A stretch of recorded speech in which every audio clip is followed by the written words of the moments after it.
the I like Coach Rule's presser given the game, right? Just enough.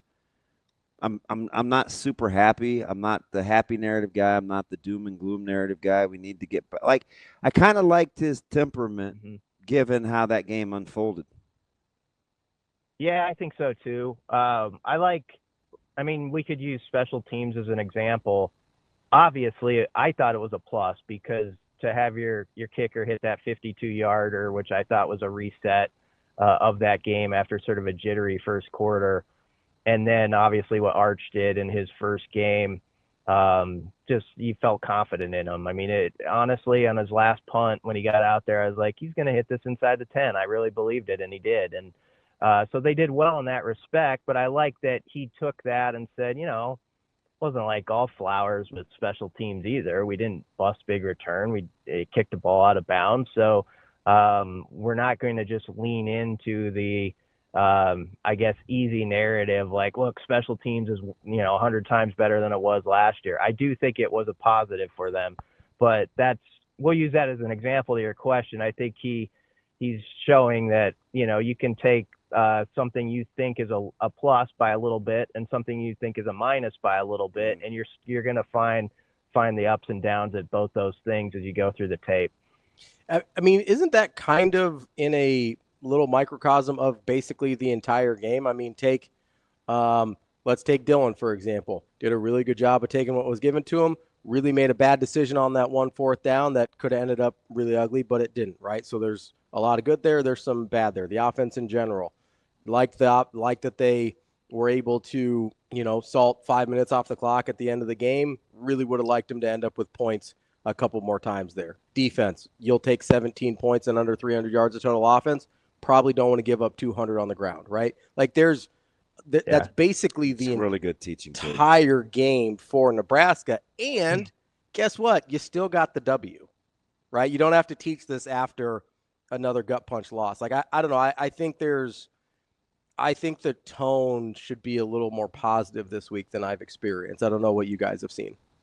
Yeah, I mean, and I also think, Holgerson said it yesterday. I do think that was a really good game for this offense for what they will have. Not that type of defense necessarily in the Big Ten, but you have to have a patient mentality when you get to league play where it doesn't just happen at the snap of a finger for you every week. You're going to be in a game, and they might be in a game in 3 weeks from now, we know, where it could be a slog, and you've got to have that sort of wherewithal and that ability to go to the sideline after a possession that was maybe an 8-play drive where you had to punt at the 50 and you're a little disappointed, but you got to pick yourself up and next drive mentality. We're gonna go a little bit further with it, and I think this game kind of presented that on that side of the ball to really test, not only Dylan's patience but also those wide receivers. Like they made some plays when they were there, but I'm sure that's frustrating when you think there are some explosives that you can bring to the table, but you also know how they're defending you,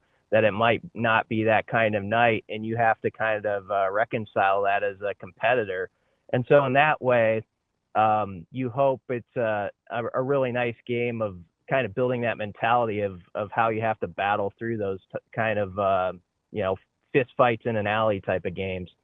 BC, when we're talking about kind of transitioning to the next opponent, at what point, like, do you go from, in your opinion, teaching tape and working on what was presented to being opponent specific? Because week 1 to week 2, it seems like those two things kind of blend together almost more than any other week during the course of a season. Yeah, I don't know how it goes inside the walls. You would know better than I. Like when you make that shift with your team, sort of deal. I do think, and I guess I wouldn't say it's a danger, but they have to be ready to go out there and not take anyone lightly this week. And I know Akron lost to Wyoming, so I'll just use this as the example. Like when Rule talked, no one actually asked him a question about Akron. I mean, he didn't. Yeah. He didn't get one question about Akron, and it makes sense. I'm not blaming us. I actually think that's fine. We can get to some of that Thursday with him going into that game. but that's sort of the mindset outside the walls, right? It's sort of like we're going to analyze this Cincinnati game all the way up until kickoff Saturday, it seems like. And so I do think they just have to be mindful, the players and coaches, and I'm sure they are with it, of like, all right, it's time to shift gears. This is what they're going to present you, and this is how we can take advantage of it. Let's move on. So I would guess like Monday or Tuesday, they kind of flip the switch there, maybe even earlier than that.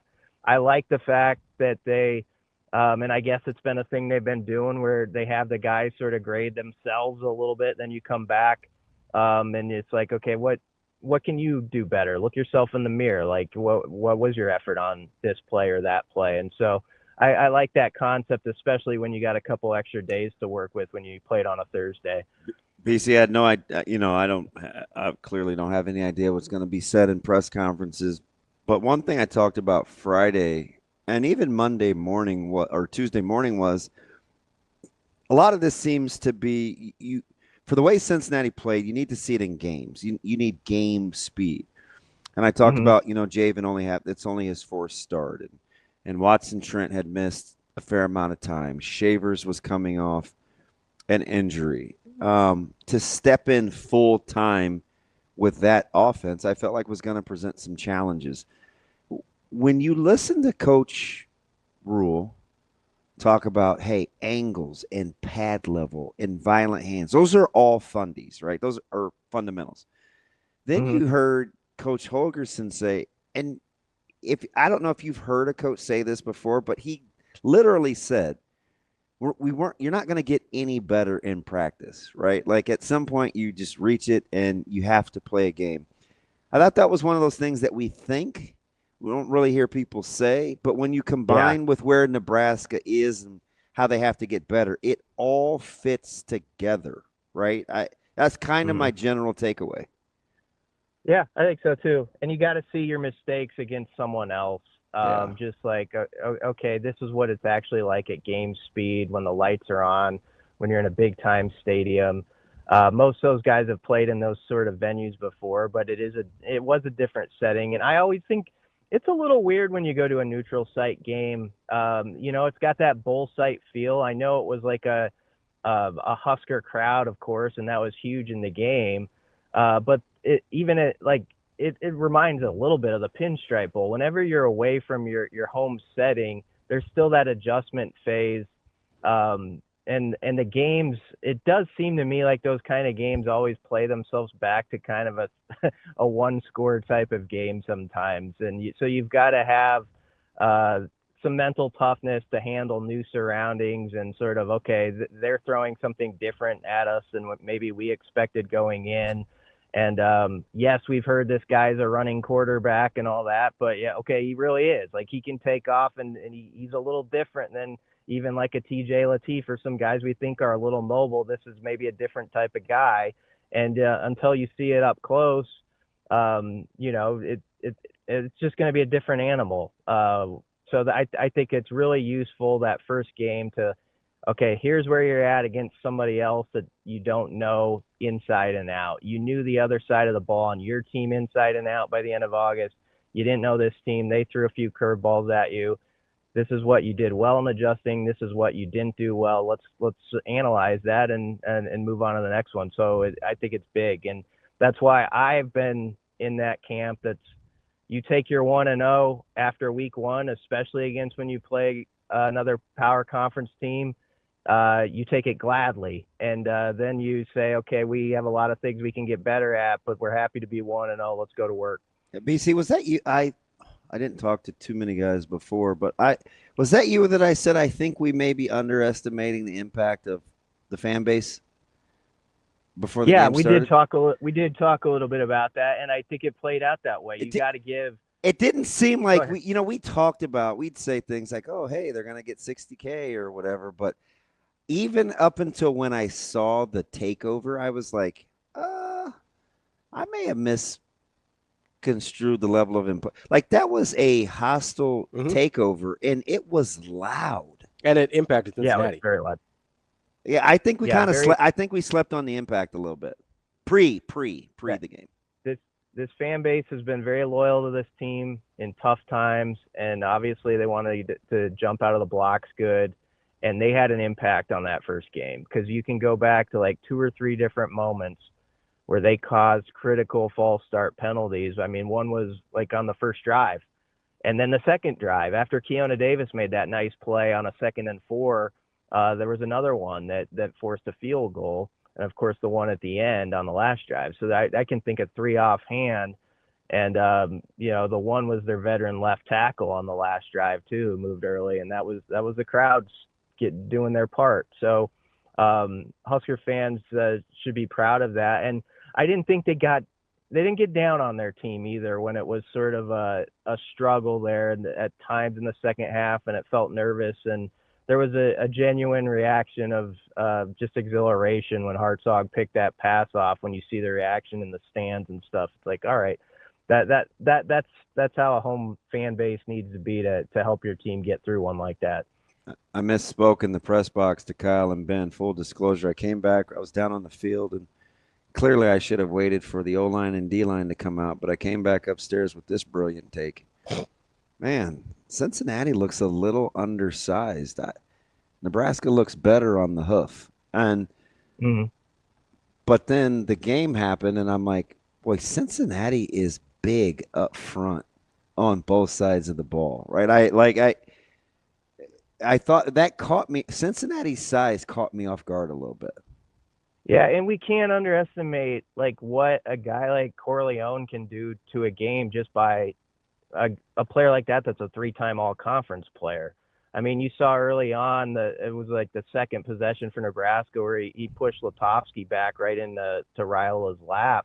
I mean, he's going to have some plays like that that just disrupt and affect stuff. They have guys on that roster that are going to play in the NFL. There were a lot of scouts to watch Cincinnati guys as much as Nebraska guys.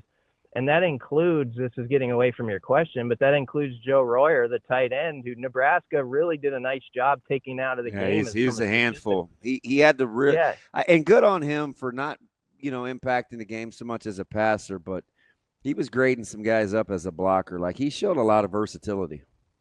Yeah, he'll do himself well with some of that tape, but he's one of those guys where we've seen some tight ends really burn Nebraska in the past, and for him to be held to 3 for 11 in that regard, obviously since he only threw for 69 total, I mean, it was just that stat was impressive. So as much as we talk about the QB run game that ding Nebraska and what they got to do up front with the run, they did do some things that I would not have anticipated on the other side of the coin, on the defensive side of the ball, sort of taking out Royer from being a big weapon in the passing game, and also those wide receivers who, honestly, that the Cincy wide receivers were the thing they were talking about the most in their camp and what they could do. Yeah. And Nebraska's corners really kind of said, no, you're not going to be a big part of this thing.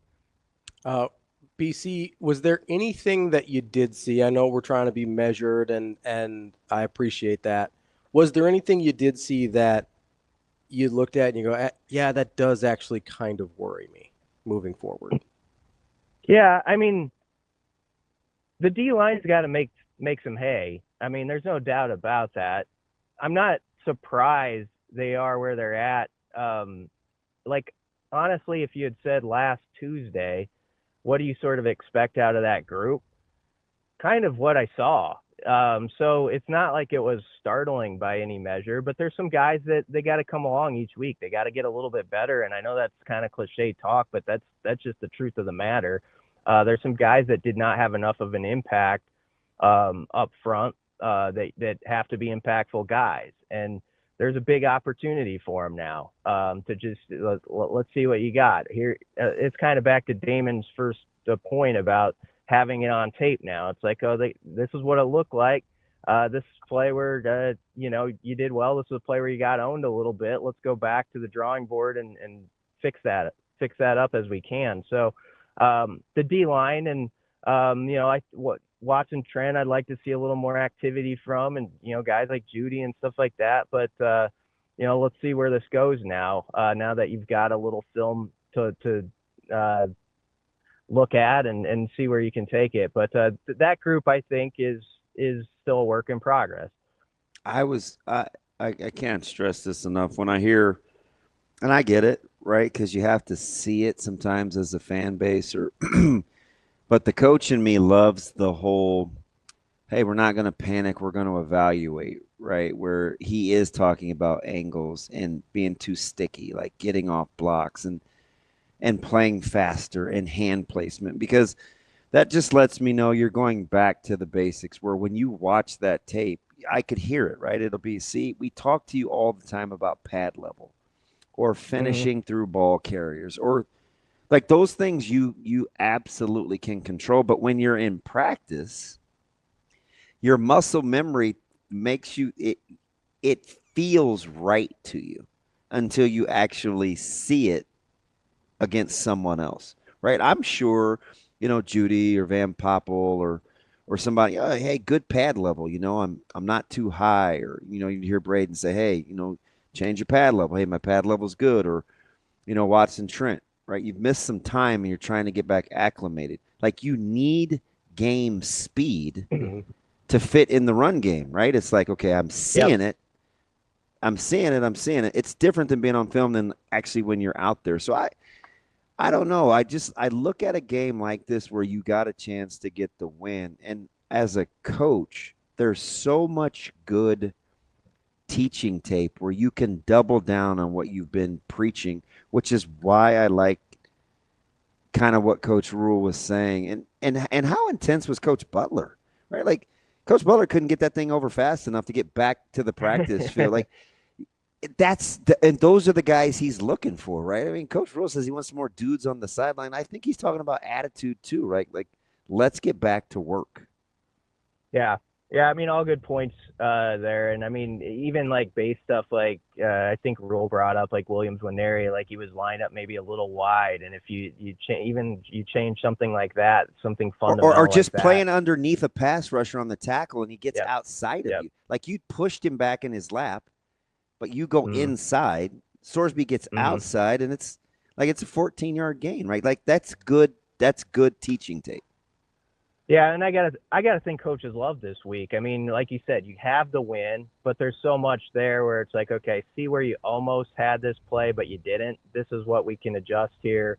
Let's go to work on it. Let's see what that gets done, over the next few weeks. And hopefully these are weeks too, that this team can build confidence, play some depth guys. You don't want to take anything for granted, but that's what you hope these games are. And just keep, working at your craft and bettering it. But that's what first weeks are for. It's in kind of an experiment out there sometimes. You're figuring some stuff out on the fly about how certain guys react to different scenarios they haven't seen. And that's why you see sometimes bad football across college football. I think if you watch this weekend, it wasn't just a great ball. It was great to have it on, but it wasn't great execution by any means. And so, Nebraska has its flaws just like everyone else, join the club. I was watching Michigan, New Mexico back on the BTN 60 thing, and Michigan's got flaws, and, they won a 34-17 game over New Mexico that we'd be complaining about that result around here if that were attached to that opponent. So, everybody's got their things to work out, and Nebraska is no different in that regard. I mean, Indiana had over 500 yards total offense and 27 points, right? They're 10 of 17 on third down. I just go back to keeping it about what you could do differently. I mean, if Nebraska ever figures out how to finish drives, can you imagine? Like, you're 10 of 17 on third down or whatever it was. You have 4 trips where you cross the 40, and you're averaging a little over 3 points per trip when you get across the 40. Like, if you get that figured out, you're getting there. Mm-hmm. Yep. Yeah, and I that's what I like about Holgorsen, just right to the chase. I mean, he's like he liked the test. Also, he says at one point, I didn't like scoring 20 points. It wasn't enough for him. Didn't like the 4.5 average. I think promising things, to your point, Damon. Obviously, the drive everybody thinks of is the Pritchett false start, but I do like that Dana also said, yo, we had 3 cracks at it from the 5.5 after that. We got to put that thing in the end zone and bring it back to the team. And like, yeah, there's going to be stuff sometimes that pops up, but you got to overcome it. The good thing is you saw with Isaiah and Dane why they were brought in here. And you need those type of guys to make plays in those type of moments to be on the right side of the column. And sure enough, they did. I mean, that catch by Hunter was a fabulous catch, not only to bring it in, but to get the feet down. And then obviously Dane just shook the jock off the one guy. And they knew that was there. But that's nice to see that, to know that can be part of that red zone operation going forward. That's our guy, Brian Christopherson, Husker247 BC. Appreciate the time as always. We'll talk to you next week. All right. Thanks a lot, guys. Thanks, B.